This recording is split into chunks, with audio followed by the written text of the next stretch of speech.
Hey everyone, welcome to this explainer. Today, we're diving straight into optimizing your remote AI coding workflows using a tool called Herdr. If you're constantly working with AI agents in your terminal, and you're frankly just struggling to keep those complex multi-agent tasks organized and actually running in the background, well, you're exactly in the right place. We're going to break down what Herdr is and how it completely fixes some of the absolute most annoying friction points in modern AI development. So, here's our roadmap for today. We'll quickly look at the core AI workflow problem, then walk through installing and navigating Herdr, check out the massive advantage of persistent sessions, compare it side by side with Tmux, and wrap up with some troubleshooting for common setup errors. All right, starting off with Section 1, the AI workflow problem. Seriously, we have all been there. You fire off this massive prompt to an AI coding assistant, right? You know it's going to take hours. But if you close your laptop, poof, your session is totally lost, or your machine is basically held hostage while it works. It's incredibly frustrating. But the brilliant solution to this is a terminal multiplexer. Now, if you've used Tmux before, you totally know the drill. It's a software tool that lets you manage multiple terminal programs from one single screen. Well, Herdr takes that exact concept and actually markets itself specifically as a Tmux for AI agents. It basically gives you this unified, interactable interface to orchestrate all your AI agents without permanently tying them down to your currently active window. Moving right along to Section 2, installing and navigating Herdr. So getting this set up is surprisingly simple and lightweight. Now, a quick heads up. Because Herdr uses Unix sockets, you are currently limited to Mac and Linux environments, like Ubuntu. But to install it, you just grab the simple curl command directly from the Herdr website and run it. Once that's done downloading, you literally just type the word herd into your terminal, and bam, it launches your very first persistent session automatically. From there, you're just using Control-B to navigate around. Now, you actually might have noticed something a little funny there. The launch command is spelled without the second E. If you type HERDER, it's just not going to work. It's simply HERD. As the source material jokingly points out, inflation is kind of catching up to everyone these days, and that second E was just, way too expensive to keep. It's just a fun, quirky little detail to keep in mind when you're firing it up for the first time. Okay, so once you're actually in, you get this really sleek terminal user interface. Over on the left side, you've got your workspaces, which they just call spaces. And inside these spaces are your panes and tabs, which you can easily split up vertically or horizontally. But honestly, the absolute best part here is the hybrid control. You can totally just right-click and drag the borders with your mouse to resize things if you want, but it also fully supports those classic Tmux keyboard primitives. By hitting Control-B, you drop into command mode, which means you can navigate the whole application using just your arrow keys, so you can do literally everything without ever lifting your hands off the keyboard. Okay, let's get into Section 3, the power of persistent sessions. This persistence is absolutely Herdr's core selling point. It completely separates it from just opening another standard terminal tab. Just imagine this kind of timeline for your ideal remote workflow, okay? It's noon, and you SSH into your home Ubuntu server. Let's say you name your servers after pasta, just like our source does, so you connect to macaroni. You kick off this really heavy AI coding task.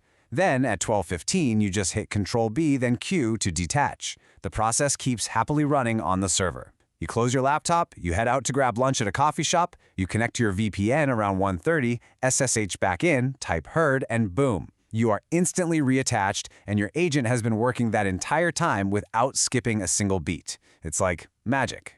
Plus, Herdr gives you these really clear visual cues right there in the navigation bar. Whenever you spin up coding agents, like Claude or Codex, they'll pop up in an Agents tab, and their statuses update in real time. Idle just means they're hanging out, waiting for you. Working means they are actively churning through whatever prompt you gave them. But the real lifesaver here is the blocker status.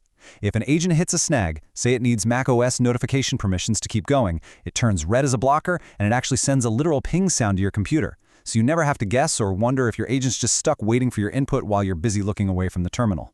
And it gets even cooler when we talk about agent orchestration. Because Herdr runs on Unix sockets, you can actually use the Herdr command line interface to interact with the workspace completely programmatically. What this means is you can command your primary AI agent to use the CLI to list all your workspaces, which spits back a JSON dump, and then you can instruct it to literally spin up its own new panes.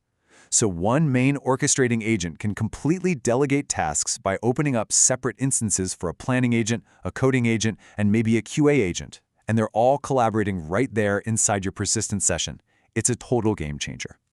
Next up is Section 4, Herdr versus Tmux. Now, if you are deeply embedded in the macOS ecosystem, you're probably wondering how Herdr stacks up against native apps that try to do similar things, like Tmux. Side by side, there are definitely some distinct trade-offs. Herdr runs inside whatever terminal emulator you already like using, and it absolutely wins on true detach and attach persistence. However, it doesn't have a built-in browser for agents to, see the web. On the flip side, Tmux is a native Mac application, so it features a programmable browser and has these really convenient, clickable UI buttons for splitting panes, which means way less memorizing of keyboard shortcuts. But, and this is the crucial part, if you close Tmux, you lose the whole session. Finally, let's look at Section 5, Troubleshooting Common Setup Errors.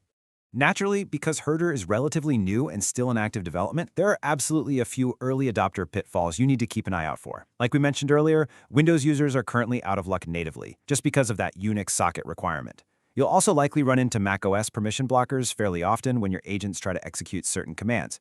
Visually, you might catch a few state mismatch bugs, like say Claude code is working perfectly fine, but the UI status indicator just fails to update to reflect that. And lastly, an AI agent might sometimes spin up new panes in completely the wrong workspaces if you haven't oriented it properly first. So how do we fix that last one? Well, the best workaround to avoid total workspace chaos is just a little bit of preemptive agent training.